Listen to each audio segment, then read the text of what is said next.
असफलता एक चुनौती है, इसे स्वीकार करो। असफलता एक चुनौती है, इसे स्वीकार करो। क्या कमी रह गई देखो और सुधार करो। जब तक ना सफल हो नींद चैन को त्यागो तुम। जब तक ना सफल हो नींद चैन को त्यागो तुम। संघर्ष का मैदान छोड़कर मत भागो तुम। कुछ किए बिना ही जय जयकार नहीं होती। कोशिश करने वालों की कभी हार नहीं होती। कोशिश करने वालों की कभी हार नहीं होती। जय हिंद साथियों, नमस्कार, हेलो, सत श्री अकाल, आदाब। मैं आपका प्यारा दोस्त स्वागत करता हूँ ज्ञान ए गणितम पे। तो कैसे हैं आप लोग? आई होप आप लोग स्वस्थ होंगे और अपनी पढ़ाई में पूरी लगन के साथ लगे होंगे। जैसा कि आप लोगों को पता होगा, हम लोगों ने इस चैनल पे एक क्रैश कोर्स लॉन्च किया था, जिसमें अभी तक हम लोग वेक्टर अलजेब्रा को स्टार्ट किया था और अभी तक हम लोग वेक्टर अलजेब्रा में एक्सरसाइज 10.1 के फुल कॉन्सेप्ट को कवर कर लिया है, फुल एग्जाम्पल को कवर कर लिया है और एक्सरसाइज 10.2 के फुल कॉन्सेप्ट को कवर कर लिया है, फुल एग्जाम्पल को कवर कर लिया है, जिसमें हम लोगों ने अभी तक vector, type of vector, direction cosine, direction ratio, section formula etcetera, ये सब चीज़ें कवर कर ली है। अगर आप लोग इन सभी कॉन्सेप्ट को सीखना चाहते हैं तो कृपया आई बटन पे क्लिक करके प्रीवियस वीडियो देख सकते हैं और फुल प्लेलिस्ट का लिंक वीडियो के लास्ट में आप लोगों को दिख जाएगा। तो अगर आप लोग कॉन्सेप्ट सीखना चाहते हैं उन कॉन्सेप्ट्स को, तो उस वीडियो पे, उस प्लेलिस्ट पे क्लिक करके और उन कॉन्सेप्ट्स को सीख सकते हैं। तो आज हम लोग एक्सरसाइज 10.2 के क्वेश्चंस को करने वाले हैं। तो चलिए शुरू करते हैं क्वेश्चन नंबर 1 से। क्वेश्चन नंबर 1 जो कहता है compute the magnitude of the following vectors. A vector is equal to I cap plus J cap plus K cap and B vector is equal to 2i cap minus 7j cap minus 3k cap and C vector is equal to 1/√3i cap plus 1/√3j cap minus 1/√3k cap. जैसा कि हम लोग previous video में magnitude कैसे निकालते हैं एक vector का जो कंपोनेंट फॉर्म में दिया हो सीखा था, तो चलिए उसी को अप्लाई करके इस क्वेश्चन को सॉल्व करते हैं। जैसा कि हम लोग जानते हैं, since we know that the magnitude of vector A vector is equal to xi cap plus yj cap plus zk cap is given by A vector का magnitude √x² plus y² plus z²। यहाँ पे A vector दिया हुआ है I cap plus J cap plus K cap. I का component 1 है, जे का component 1 है और के का कॉम्पोनेंट 1 है। तो इसका ए वेक्टर का जो मैग्नीट्यूड हो जाएगा 1 का स्क्वायर प्लस 1 का स्क्वायर प्लस 1 का स्क्वायर इक्वल टू √3। इसी तरह बी वेक्टर जो दिया हुआ है 2i cap minus 7j cap minus 3k cap. Here I का कॉम्पोनेंट 2 है, जे का कॉम्पोनेंट माइनस 7 है और के का कॉम्पोनेंट माइनस 3 है। तो बी वेक्टर का जो मैग्नीट्यूड हो जाएगा वो हो जाएगा 2 का स्क्वायर प्लस 7 का स्क्वायर प्लस 3 का स्क्वायर। तो हो जाएगा 9, 4 प्लस 49 प्लस 9, तो 13 √62। इसी तरह सी का जो वेक्टर जो दिया हुआ 1/√3i cap plus 1/√3j cap minus 1/√3k cap. तो सी का जो मैग्नीट्यूड हो जाएगा 1/√3 का स्क्वायर प्लस 1/√3 का स्क्वायर प्लस 1/√3 का स्क्वायर। तो क्या हो जाएगा 1/3 प्लस 1/3 प्लस 1/3 का रूट अंडर। तो क्या हो जाएगा 3/3 का रूट अंडर मतलब √1 इक्वल टू 1। तो जो सी वेक्टर है वो एक यूनिट वेक्टर है जिसका मैग्नीट्यूड क्या है 1। तो इसी तरह हम लोगों ने पहला क्वेश्चन सॉल्व कर लिया। अब हम चलते हैं नेक्स्ट क्वेश्चन की ओर, जो है write the different vectors having same magnitude. तो हम लोगों को ऐसा वेक्टर, दो वेक्टर चूज करना है जिसका मैग्नीट्यूड तो सेम हो पर जो डायरेक्शंस हो वो अलग हो, वो वेक्टर्स हो वो अलग हो। तो चलिए हम लोग दो वेक्टर मान लेते हैं। मान लीजिए लेट ए वेक्टर जो मान लेते हैं वो मान लेते हैं 2i cap plus 3j cap, and B vectors जो मान लेते हैं वो है 3i cap plus 2j cap. Here the components of a vector and b vector are different.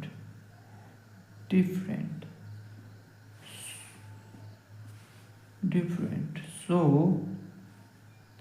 a vector and b vectors are different vectors,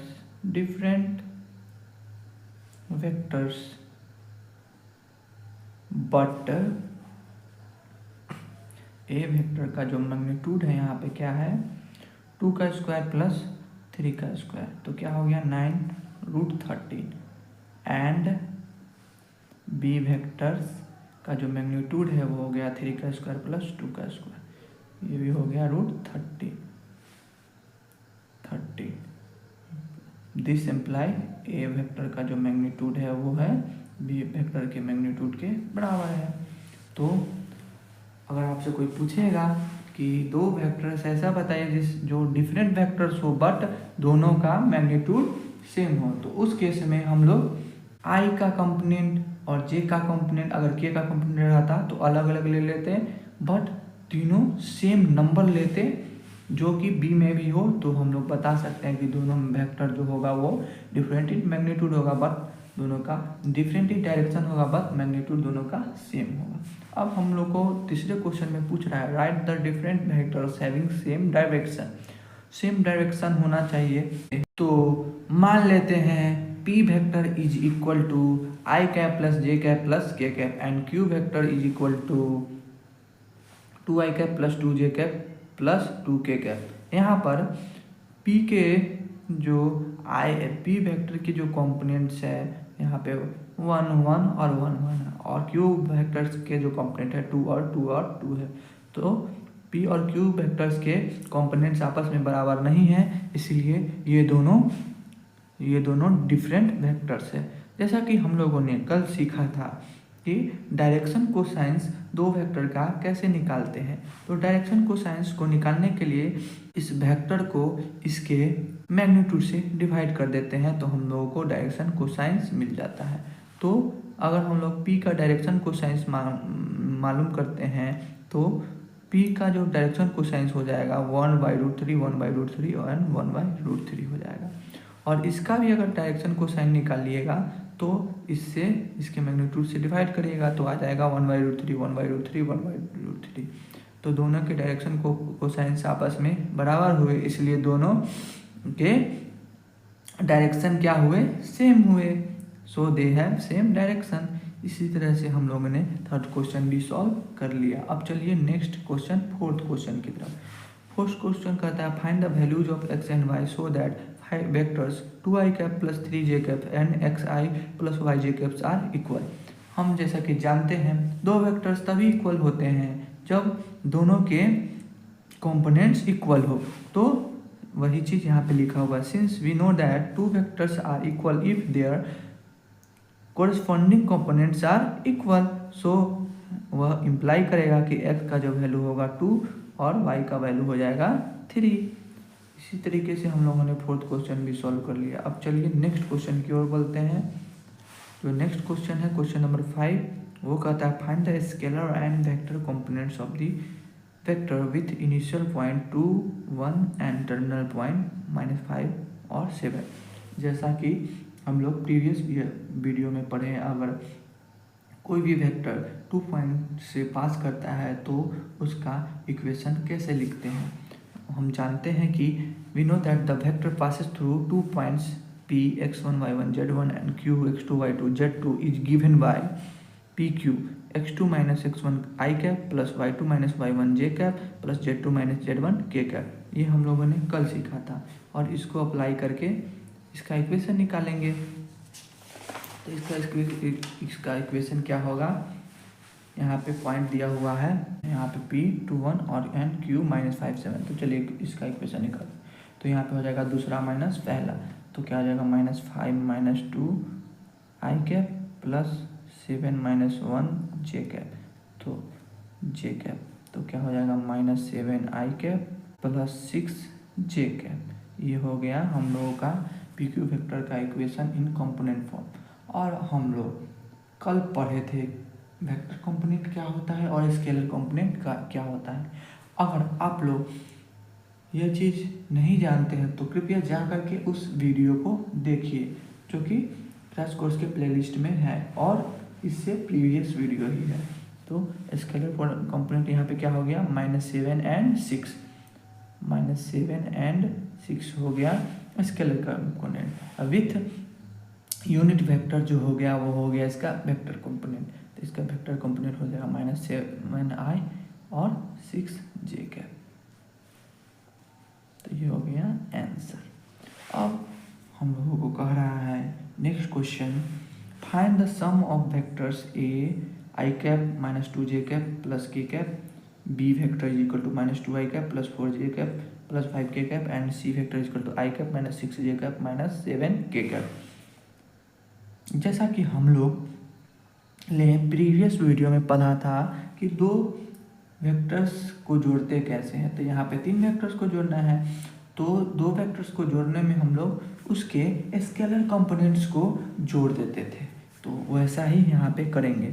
यहाँ पे वही दिखा हुआ, since we know that A vector अगर इतना दिया हो x1 i cap plus y1 j cap plus z1 k cap, and B vector दिया हो x2 i cap plus y2 j cap plus z2 k cap, तो a plus b vector को जो x1 plus x2 i cap, y1 plus y2 j cap, z1 plus z2 k cap. इसी तरह यहाँ पे a b c vector हम लोग को दिया हुआ है, तो तीनों को जोड़ते हैं। तो तीनों को जोड़ने में पहले i के कंपोनेंट को जोड़ेंगे। यहाँ पे i का पहला कंपोनेंट है 1, यहाँ पे है -2, यहाँ पे है 1 i cap plus -2 plus 4 -6 j cap plus 1 plus 5 -7 k cap. तो क्या हो गया यहाँ पे 1 1 2 2 1 1 2 -2 0, तो 0 i कैप, तो 0 i कैप से i कैप गायब हो गया। तो यहाँ पे क्या बचा -2 -6 -2 -8 प्लस 4, तो -4 j कैप और -7 प्लस 6 k कैप। यही हो गया मेरा हम लोगों का रिक्वायर्ड आंसर। अब जो नेक्स्ट क्वेश्चन जो कह रहा है वो 7 क्वेश्चन कह रहा है, find the unit vector in the direction of the vector A vector is equal to i cap plus j cap plus 2 k cap. हम लोगों ने इससे प्रीवियस वीडियो में यूनिट वेक्टर किसी वेक्टर के डायरेक्शन में कैसे निकालते हैं वो सीखा था, तो उसी को हम लोग अप्लाई करेंगे। जैसा कि हम लोग जानते हैं, we know that the unit vector in the direction of A vector is given by A cap. जहाँ पे ए वेक्टर से उसके मैग्नीट्यूड से डिवाइड कर देंगे तो उस डायरेक्शन में हम लोग को यूनिट वेक्टर मिल जाएगा। यहाँ पे ए वेक्टर जो दिया हुआ है i cap plus j cap plus 2 k cap, तो हम लोग इसका मैग्नीट्यूड निकाल लिए, जो कि होगा 1 का स्क्वायर प्लस 1 का स्क्वायर प्लस 2 का स्क्वायर, तो हो जाएगा √6। अब the unit vector in the direction of vector A vector is given by A cap बराबर क्या होगा ए वेक्टर क्या है यहाँ पे i cap plus j cap plus 2 k cap by उसके मैग्नीट्यूड से डिवाइड कर देंगे, तो उसका मैग्नीट्यूड क्या हो गया √6। तो यहाँ पे हो गया 1/√6 i cap plus 1/√6 j cap plus 2/√6 k cap. ये हो गया आंसर। अब जो नेक्स्ट क्वेश्चन जो कह रहा है वो कह रहा है, find the unit vector in the direction of vector P Q where p and q are the points 1 2 3 and 4 5 6 respectively. इस क्वेश्चन को सॉल्व करने के लिए पहले हम लोग पी क्यू वेक्टर फाइंड करेंगे विद द कॉन्सेप्ट कि if a vector passes through 2 points then the equation of vector हम लोग सीखे थे प्रीवियस वीडियो में, उससे हम लोग पहले उस पी क्यू वेक्टर का इक्वेशन फाइंड आउट कर लेंगे और उसके मैग्नीट्यूड से डिवाइड करके हम लोग यूनिट वेक्टर उस डायरेक्शन में फाइंड आउट करेंगे। तो चलिए फाइंड आउट करते हैं। तो जैसा कि क्वेश्चन में दिया हुआ है P is equal to 1 2 3 and Q is equal to 4 5 6। तो हम लोगों ने कल सीखा था कि अगर दो वेक्टर से कोई वेक्टर, दो पॉइंट से कोई वेक्टर पास करता हो तो उसका इक्वेशन कैसे लिखते हैं। तो दूसरे के कोऑर्डिनेट एक्सिस से पहले के कोऑर्डिनेट एक्सिस को घटा देते हैं और आई कैप जे कैप के कैप में लिख देते हैं कॉम्पोनेंट फॉर्म में। तो यहाँ पे 4 - 1 आई कैप, 5 - 2 जे कैप, 6 - 3 के कैप। तो क्या हो गया 3 आई कैप प्लस 3 जे कैप प्लस 3 के कैप। अब हम लोग इसका मैग्नीट्यूड निकालेंगे जो इसके कंपोनेंट के स्क्वायर के प्लस का रूट अंडर होगा, तो हो जाएगा रूट अंडर 27। अब हम लोग जानते हैं जैसा कि we note that the unit vector in the direction of A vector is given by A cap is equal to A vector by A vector का मैग्नीट्यूड। तो उसी तरह unit vector in the direction of P Q vector is given by P Q cap is equal to P Q vector by P Q vector का magnitude. तो यहाँ पे P Q vector क्या निकला 3 आई कैप प्लस 3 जे cap plus 3 के cap, 3 आई cap plus 3 जे cap plus 3 के cap, और जो मैग्नीट्यूड निकला है रूट अंडर 27। और रूट अंडर 27 को हम लोग लिख सकते हैं 3√3। तो 3/3√3 आई कैप प्लस 3/√3 जे कैप प्लस 3/√3 के कैप। तो 3 से 3 कैंसिल हो गया, क्या बचा 1/√3 आई कैप प्लस 1/√3 जे कैप प्लस 1/√3 के कैप। इसी तरह से हम लोगों ने इस वीडियो में क्वेश्चन नंबर 1 to 8 पूरा सॉल्व कर लिया है। तो आज के लिए इतना ही रहने देते हैं। अगर हम लोग आगे बढ़ाते हैं, आगे क्वेश्चन को सॉल्व करते हैं तो वीडियो का लेंथ बड़ा हो जाएगा। तो आज के लिए इतना ही रहने देते हैं। अगर आप लोगों को कंटेंट अच्छा लग रहा हो तो कृपया इस वीडियो को लाइक एंड सब्सक्राइब करें। और अगर आप लोग कुछ भी इम्प्रूवमेंट चाहते हैं, कुछ भी सजेशन चाहते हैं, कुछ भी चीज़ आप लोगों को गलती लगा हो तो कमेंट सेक्शन में ज़रूर कमेंट करें। साथ ही इस वीडियो को उन नीडी बच्चों तक ज़रूर शेयर करें। Till then good day and bye.